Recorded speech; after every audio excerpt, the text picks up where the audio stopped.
Who's your favorite Marvel Comics hero? Mine is Superman. Remember the motto?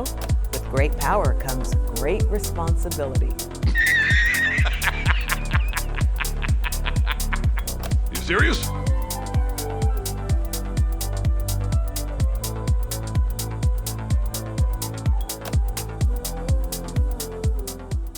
Salut à tous et bienvenue dans la case suivante. Et aujourd'hui, très content de vous retrouver dans le nouveau studio. On n'est pas bien là comme ça là. Ouf. Aujourd'hui, on se retrouve donc pour un nouveau bilan lecture du mois de janvier qui, je sais, arrive un peu tard. Notamment, je l'ai dit dans la vidéo précédente, c'est parce que les sorties elles sont arrivées tard, vers la fin du mois. Et aussi parce que j'ai beaucoup été pris par le temps, notamment pour construire ce magnifique studio que vous voyez là. Ça va, vous kiffez, je fais ça bien? N'hésitez pas à me dire ce que vous en pensez, franchement là ça m'intéresse. Pas trop sûr de l'éclairage, mais bon, on va faire avec. J'ai fait pas mal d'achats quand même, y a pas beaucoup de nouveautés, mais y a quand même eu des super bonnes lectures, on va en parler aujourd'hui. Je pense que on va commencer au moins par les nouveautés, parce que c'est ce que je pense qui vous intéresse le plus, donc on va faire ça en premier si vous voulez bien. Et on va commencer tout de suite avec celui que vous voyez juste en face de moi, Exquisite Corpses de James Tynion IV et de Michael Walsh. Un titre qui était vraiment beaucoup attendu, et pour cause, c'est vraiment bien. Alors je vais pas juste me contenter de dire c'est bien et puis on va passer au suivant, je vais quand même vous donner quelques arguments. Déjà au dessin, c'est super bien dessiné, c'est très beau, très graphique. Moi c'est vraiment l'histoire qui m'a branché, c'est l'histoire donc du coup... de 12 familles américaines très puissantes qui a priori contrôlent le pays, qui organisent comme ça un tournoi dans une ville random avec 12 tueurs en série, donc un qui les représente à chaque fois. Et du coup à l'issue de ce tournoi, le seul qui va rester debout, et du coup ce sera la famille qui va régner sur les États-Unis pour les 5 prochaines années. Donc c'est un espèce de battle royale dans une ville random avec que des tueurs en série, dont certains avec un chara design extrêmement stylé, extrêmement effrayant aussi. Alors c'est quand même hyper violent de fou. Dans le premier tome il se passe pas grand chose, c'est vraiment que de la mise en place. On présente un peu les persos, les tueurs en série, tout ça. Il y en a un que j'aime beaucoup, c'est celui-ci là que vous voyez juste là, le lapin. Chaque tueur possède une arme très spécifique. Ça va de la corde au couteau, au pistolet. Et celui dont je vous parlais juste avant, là, le lapin, là, l'espèce de mascotte comme ça, il est vraiment très effrayant. Lui, son arme, c'est ses mains. Que de l'étranglement. Vraiment, ça promet, et en tout cas, je vais continuer. Comme la dernière fois, je vous ai dit, j'ai pris le coffret spécial du CSA, avec cette cover variant, le tout pour à peu près 12,90, 14, enfin moins de 15 sûr. Il y a 7 numéros, 7 issues. Je pense qu'on est parti pour un très grand titre.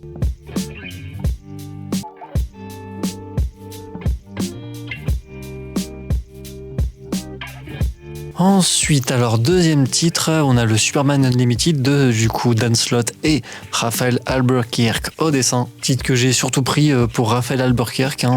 Dan Slott m'a pas mal déçu ces derniers temps, notamment sur Fantastic Four. Alors je dis ces derniers temps, alors ça date un peu Fantastic Four, mais c'était vraiment pas ouf. Et je vais dire qu'à part Spider-Man, je crois pas que Dan Slott ait fait grand chose de vraiment fou.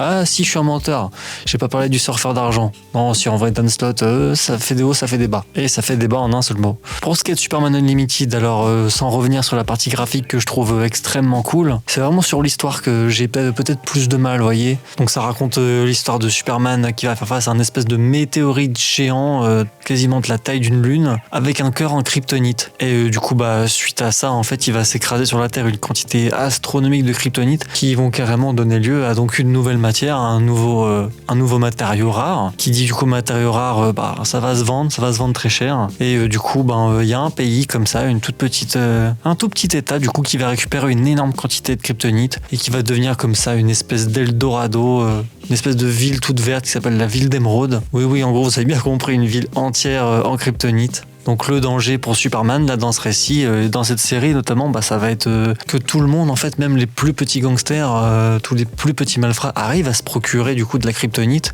pour en faire des balles, pour en faire des armes, des couteaux, toutes sortes de choses. Et du coup Superman, pour contrer ça, il va développer un espèce de nouveau pouvoir, alors qui sort pas totalement de nulle part, parce que c'est une idée qui a déjà été reprise dans un autre comics que j'ai pas lu. L'idée d'un Superman tout doré, le Superman 1 million ou 100 millions ou 1 milliard, je sais pas quoi. Ce sera un Superman qui serait resté très longtemps dans le soleil et qui aurait absorbé tellement de rayons qu'en fait il deviendrait comme ça totalement invulnérable à la kryptonite. C'est un petit peu ce qu'il a repris dans ce titre-là avec le fait de se recouvrir comme ça en doré. Sauf que comme le Gear 4 de Luffy, ça a une durée limitée. Donc à voir comment ça évolue. Je sais pas si je vais continuer honnêtement. J'ai pu le finir quand même, la partie graphique. Ça m'a pas mal aidé quand même. Mais comme je dis toujours, pour un bon récit, des beaux dessins, ça suffit pas toujours. Et ça en est la preuve. Donc je vais dire que c'est ok, mais je sais pas si je vais continuer. Je pense pas non plus que la série va aller très loin. On verra.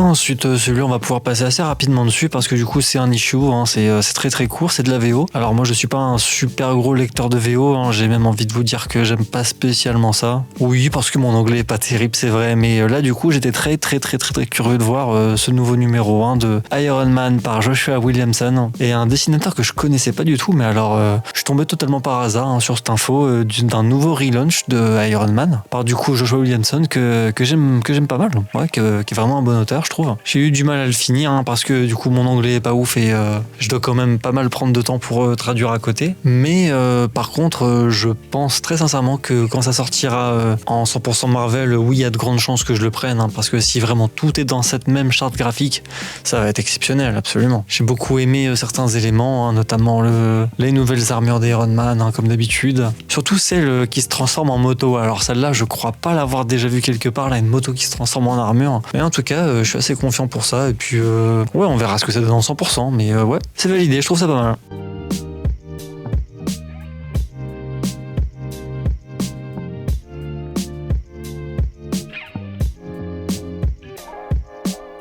Ensuite, Green Lantern Emerald Twilight. Alors celui-ci, je suis un peu plus sceptique. Alors j'ai toujours très peur quand je vois des dessins très rétro comme ça. Celui-ci, donc, c'est Ron Mars qui a écrit ça et ça a été écrit et dessiné dans les années 90. Je bois ma canette en même temps, c'est à la cool ici. Emerald Twilight, du coup, c'est un événement très particulier dans la chronologie de Green Lantern parce que du coup, ça va raconter l'histoire où du coup Green Lantern, Hal Jordan, devient le méchant ultime. Il a battu à lui tout seul dans cet épisode le corps des Green Lantern. Il l'a totalement décimé pour voler leur anneau parce que suite à un événement qui s'est passé dans Crisis on Infinite Earths, du coup sa ville natale, Cause City, a été complètement ravagée par Mongul et par l'Anti-Monitor, je crois. Mais du coup ça l'a mis dans une profonde colère. Il essaye de recréer la ville à partir du pouvoir de son anneau. Et les gardiens, ils sont pas contents du tout, parce que l'anneau, vous êtes pas censé en faire un usage personnel, vous voyez. Et donc du coup, il va complètement rentrer en conflit avec ce corps des Green Lantern et devenir complètement esclave de sa propre colère, en libérant Parallax et en volant l'anneau de tous ses collègues des Green Lantern, en tuant même certains. J'ai lu ça d'une traite, je m'y attendais pas du tout, j'ai trouvé vraiment ça cool. Seul petit bémol, il manque des épisodes. Je suis pas sûr de cette info, mais je crois qu'il y a que 10 épisodes ou 11 là-dedans, c'est pas grand chose, mais entre ces épisodes, il y a un crossover du coup, Zero Hour. Ça y est, j'ai trouvé. Mais pas sorti en français, ou du moins pas sorti récente. J'ai cru comprendre que c'était Semic qui avait édité Zero Hour, mais c'est quand même dommage qu'on n'ait pas cet épisode-là, ou du moins cette saga-là qui fait quand même quelques centaines de pages. On va avoir comme ça quelques fiches pour nous résumer ce qui se passe, mais je trouve que ça nous coupe un peu dans l'élan, c'est quand même assez dommage. Ça reste un bon récit que je vous recommande, mais alors pas si vous êtes un débutant, clairement. Je vous conseille plutôt de lire celui-ci là. Ça, si vous êtes débutant, c'est parfait. Mais ça là, vous reviendrez plus tard. Mais hormis ça, l'édition est toujours de très bonne facture. DC Paperback, c'est vraiment une très belle collection, c'est des prix abordables. Et je pense qu'on peut passer au suivant.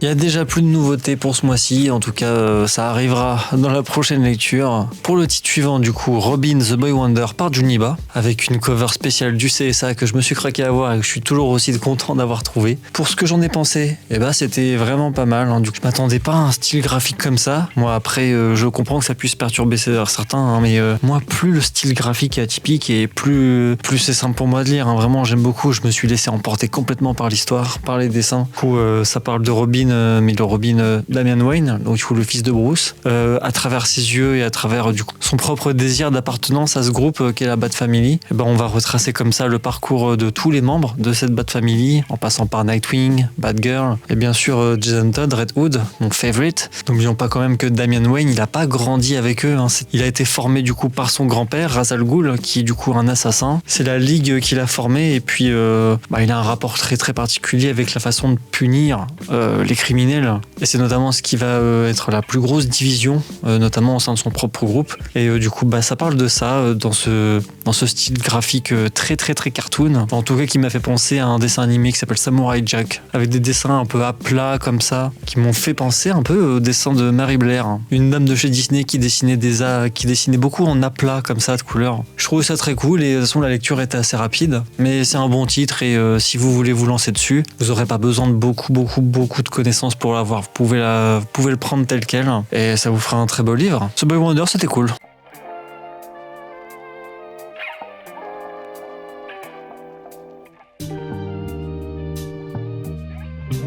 Ensuite, là, les gars, on va arriver sur un cas très particulier. Spectateur de Brian Vaughan et Nico Henrichon au dessin. J'ai toujours du mal avec le nom de cet auteur que je connaissais vraiment pas pour le coup. Ça, je l'ai raconté la dernière fois, mais c'est mon libraire qui m'a conseillé ce livre. Il y a deux choses qui m'ont vraiment convaincu de le lire. C'est d'abord l'histoire très atypique, du coup, qui va raconter l'histoire de deux fantômes, enfin notamment un fantôme, du coup, qui est l'héroïne principale. C'est un récit qui raconte plus ou moins la fin du monde, mais du point de vue de deux fantômes. Il y a aussi quelque chose de très particulier dans le style graphique, c'est-à-dire que les fantômes, enfin ceux qui ne vivent pas, c'est en couleur, et tout ce qui est vivant dans le monde réel, c'est en noir et blanc. Donc vous avez à chaque fois ce contraste des fantômes comme ça qui sont en couleur dans un décor totalement noir et blanc, mais qui est en fait le vrai monde. Moi, quand je l'ai fini, vous savez, je suis resté un peu comme ça... pendant peut-être 5 minutes sans parler, tellement j'étais...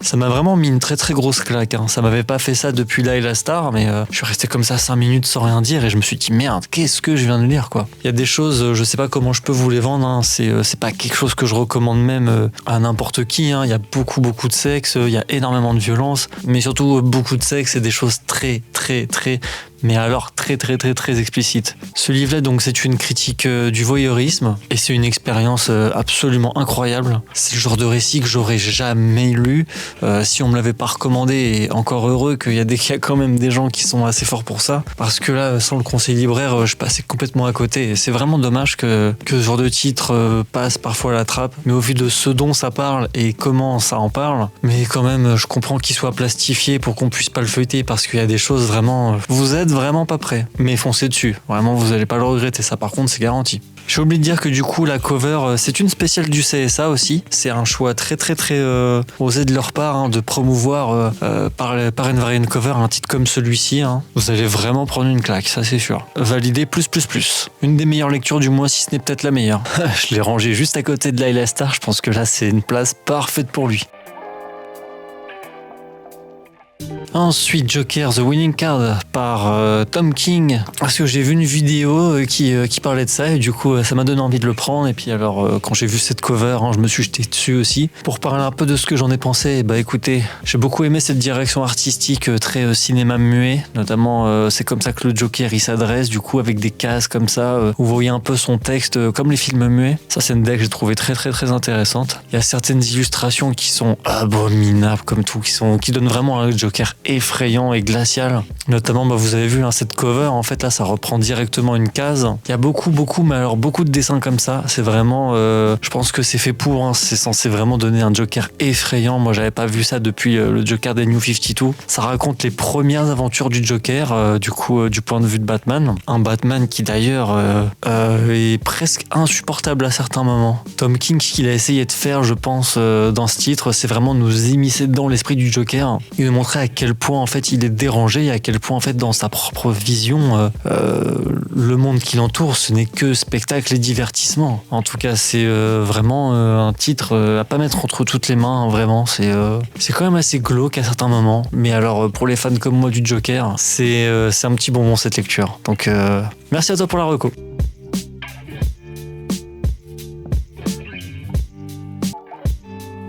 Bon, là par contre, on va un peu tacler là dans celui-ci là, parce que là pour le coup, là il y a des choses à dire. Déjà, le premier point positif qu'on va relever là, c'est cette édition de fou. Dear Detective de Libermejo, c'est un titre auquel j'avais beaucoup d'attentes, hein, parce que Libermejo, j'achète quasiment tout ce qu'il fait. C'est du grand format. Vous avez un dos toilé comme ça avec des lettres en relief qui brillent. Donc je me suis dit que j'allais passer un putain de moment de fou. Ouais, je le dis. Et en fait, j'ai été assez déçu du contenu.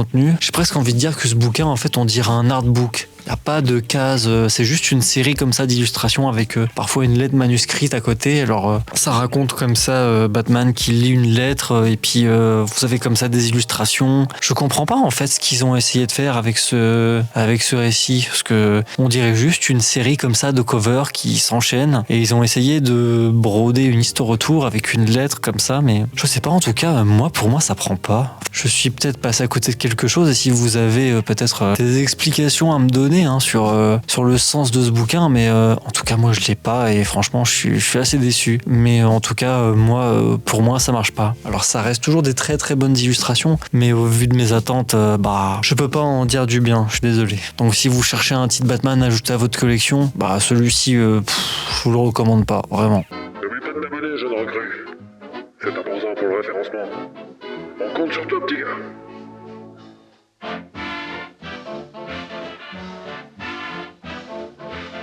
Par contre, I Kill Giants de Joe Kelly et Ken Niimura, ça c'est une grosse recommandation. C'est vraiment un livre que j'ai adoré, et puis que j'ai découvert un peu par hasard en fait.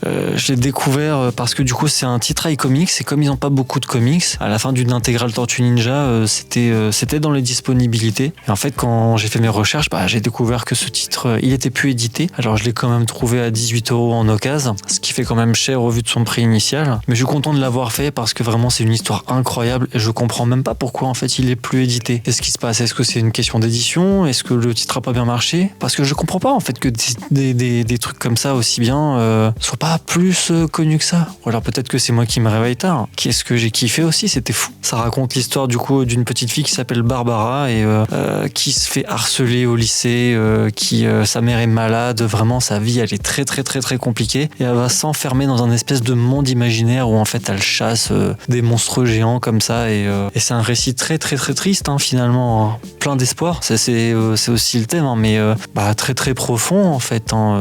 C'est tourné avec beaucoup d'humour et avec beaucoup de légèreté, mais quand j'ai fermé le livre, pareil, je suis resté quelques secondes comme ça et je me suis dit mince. Même là en fait quand je reparle là, ça me remonte, hein. C'était très puissant. Au niveau du dessin, c'est des noirs et blancs, hein. C'est pas le meilleur dessin du monde, mais c'est un dessin très expressif, hein, qui retranscrivent très bien les émotions. Ça a des doubles pages exceptionnelles. Le dessin, c'est pas vraiment le point fort de ce titre. Ça traite de sujets très sensibles, hein, comme le harcèlement scolaire par exemple, dont j'ai pas spécialement été victime, hein, mais c'est un sujet qui me touche parce qu'il y a beaucoup de faits divers, et c'est toujours triste de voir que même encore aujourd'hui, c'est quelque chose qui a pas encore disparu et qui est encore d'actualité malheureusement. Mais si vous trouvez I Kill Giants, vous regretterez pas d'avoir lu ça, je vous le garantis.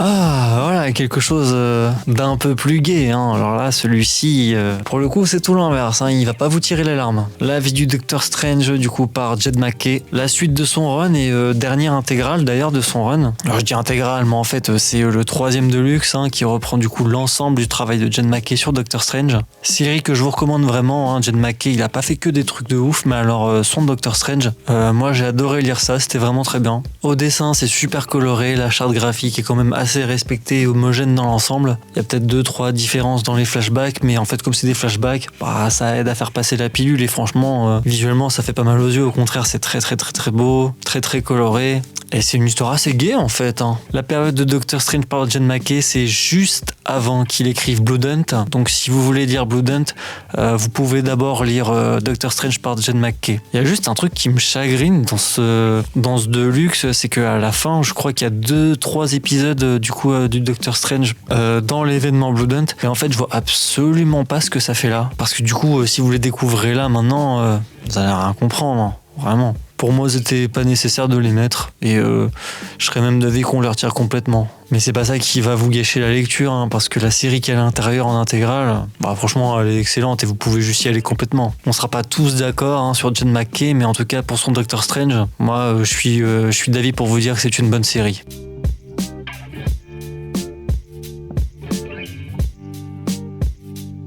Un petit titre indé un peu pour changer. Alors Scotty Young, c'est un auteur que j'aime beaucoup et que notamment j'ai découvert dans son run sur Deadpool. C'est une toute petite période de sa carrière, mais j'ai découvert ça un peu par hasard et puis j'ai vu qu'il avait fait d'autres titres un peu, et notamment avec son ami Rolleray Corona. Ils ont fait pas mal de titres ensemble et du coup j'ai eu l'occasion d'acheter celui-ci, que j'ai pas acheté très cher. J'étais assez séduit par le pitch. Du coup ça raconte l'histoire d'une artiste qui va chercher de l'inspiration comme ça et qui va louer une maison, un espèce de grand manoir hanté, vous voyez un peu la DA de la maison. Et en fait, pendant ses sessions en peinture, elle va se rendre compte qu'il y a une espèce de présence comme ça qui est dans sa maison. Et au bout de quelques semaines, ils vont commencer à communiquer comme ça, voilà, jusqu'à en fait développer une espèce de relation intime et jusqu'à la fin, sortir ensemble, ouais, complètement. Alors, au début, je trouvais que la série dans les premières pages, elle était quand même assez enfantine. Et il y a un moment, ça vire complètement hardcore. Et ça devient vraiment malaisant. Mais pas malaisant dans le sens gênant. Là, c'est vraiment, ça a pris un sens de récit d'horreur où on a fait un virage à 90 en plein milieu du récit. Les dessins sont top, l'histoire est pas si mal, assez surprenante. Moi, j'ai cru que j'étais en train de lire un truc de teenager, mais le récit m'a réveillé et m'a dit non, pas du tout. Et la fin est peut-être un peu expédiée comme ça, mais au dessin c'est tellement joli et je vous le recommande quand même. Vraiment, c'est stylé. Et la gueule du monstre, vraiment, elle est effrayante de fou. Très très cool, c'est un petit récit. Si vous l'avez pour pas cher, vous pouvez vous jeter dessus. Ça, c'est d'une traite, c'est assez prenant. Ouais, j'ai bien aimé.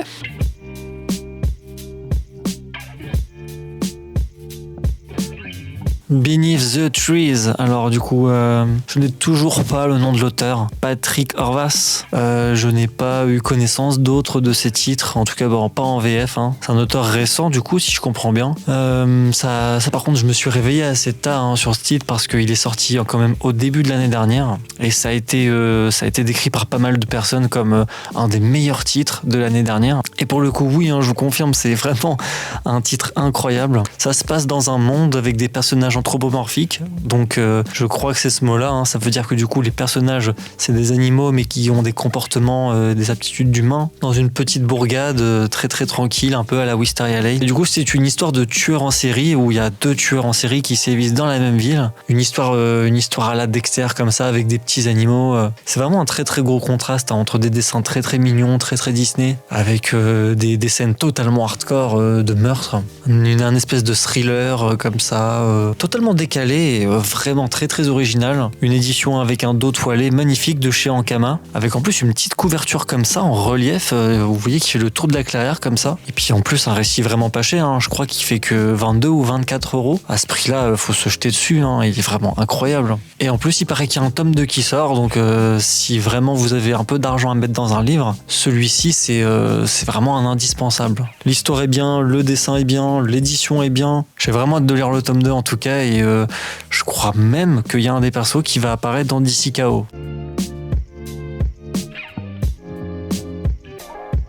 Ensuite, on va finir sur l'intégrale numéro 1 de Wolfman par le génial Robert Kirkman et du coup dessiné par James Howard. Il y a Ryan Ottley qui fait un épisode à la toute fin, un crossover avec Invincible. Moi, dans Invincible, je suis pas très avancé, je n'ai lu que, je crois que c'est les 2 premières intégrales et je regardais la série sur Amazon. Mais à la limite, vous n'avez pas besoin d'énormément de connaissances pour lire Wolfman. Une des meilleures séries dans l'univers d'Invincible. Sauf si on compte pas Battle Beast qui arrive prochainement, mais jusque-là, Wolfman, c'est une série qui lit très très bien. Wolfman, ça raconte l'histoire d'un multimillionnaire, du coup, qui va un jour se faire attaquer pendant son camping, et qui va comme ça développer des pouvoirs de loup-garou. Et pour apprendre à se contrôler et à développer ses pouvoirs, il va faire une rencontre assez particulière avec un vampire. Et du coup, ça va raconter comment il va se servir de ses pouvoirs de loup-garou pour devenir un super-héros bienfaiteur. Et croyez-moi, ça va pas être facile, il va lui arriver plein plein de galères. Le dessin est cool,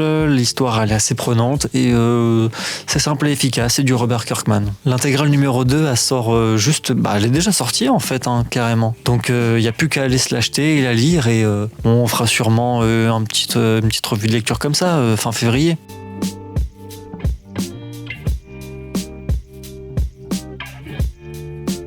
En tout cas, ce mois-ci, on a pris beaucoup de retard, notamment, je devais monter le studio, ça m'a pris énormément de temps. J'espère quand même que vous allez kiffer et n'hésitez pas à me balancer vos retours et commenter aussi vos lectures et si vous avez fait des achats, si vous comptez acheter quelques titres ou même si vous en avez lu certains et que vous n'êtes pas d'accord avec moi, dites-le moi et puis on peut en discuter tranquille. N'oubliez pas de liker et de vous abonner pour plus de contenu. C'est tout pour moi, je vous dis à la prochaine et on se retrouve pour de nouvelles vidéos. Salut à tous, portez-vous bien.